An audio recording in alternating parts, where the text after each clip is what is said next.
வணக்கம் நண்பர்களே. நமது நாட்டுக்கு சேவை என்பது எல்லோருக்குமே வாய்ப்பதில்லை. சில பேருக்கு தான் அந்த பட்டாளத்தில், இராணுவத்திலே சிப்பாயாக, அல்லது மேல்மட்ட நிலையிலே அதிகாரியாக, அல்லது மேஜர் ஜெனரலாக, இப்படி எல்லா விதமான வாய்ப்புகளும் கிடைக்கிறது. சில பேருக்கு அந்த வாய்ப்புகள் கிடைக்கவில்லை, கிடைப்பதும் இல்லை. அமெரிக்காவில் ஒரு முறை ஒரு போருக்காக இராணுவ வீரர்களை தயார் செய்யும் பணி நடந்து கொண்டிருந்தது. அதிலே ரா ஸ்மித் என்பவர், ஸ்மித் என்கிற பேரில் நிறைய பேர் இருப்பாங்க. இங்கிலாந்துலேயும் சரி, அமெரிக்காவிலும் சரி, ஸ்மித்து கோட்டுங்கிற பேர் அதிகமாக வைப்பாங்க. இந்த ரா ஸ்மித் அப்படிங்கிறவர் கேப்டன் லெவலில் இருக்கக்கூடியவர். அவர் அமெரிக்காவுக்காக உயிரை கொடுக்கக்கூடியவர்கள் எல்லோரும் முன்னே வாருங்கள் அப்படின்னார்.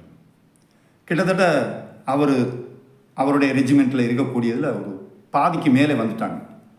எல்லோரும் நான் அமெரிக்காவுக்காக உயிரை கொடுக்குறேன் அப்படின்னு வந்து நின்னாங்க. உங்களெல்லாம் டிஸ்மிஸ் பண்ணியாச்சு, வீட்டுக்கு போகலாம் அப்படின்னாரு. என்னையா அது, நாட்டுக்காக உயிரையே கொடுக்குறேங்கிறோம், எங்களை வீட்டுக்கு அனுப்புகிறேங்கிற அப்படின்னாங்க. அதுக்கு அவர் சொன்ன பதில், நாட்டிற்காக உயிர் கொடுப்பவர்கள் எனக்கு தேவையில்லை, நாட்டிற்காக எதிரியின் உயிரை எடுப்பவர்கள் தான் எனக்கு தேவை. அதனால தான் இந்த முடிவெடுத்தேன்னார். நாமும் நாட்டிற்காக உயிரை கொடுப்பவர்கள் கூட்டத்தில் ஒருவராக இருக்கக்கூடாது. நாட்டிற்காக நம்முடைய தாய் நாட்டை பழிப்பவர்களை வேறு வழி இல்லை, மன்னித்துக் கொள்ளுங்கள்.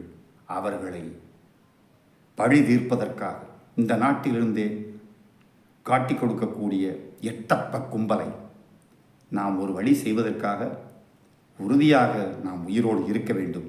எதிரிகளை அழித்தே தீர வேண்டும். மீண்டும் சந்திப்போம். வணக்கம்.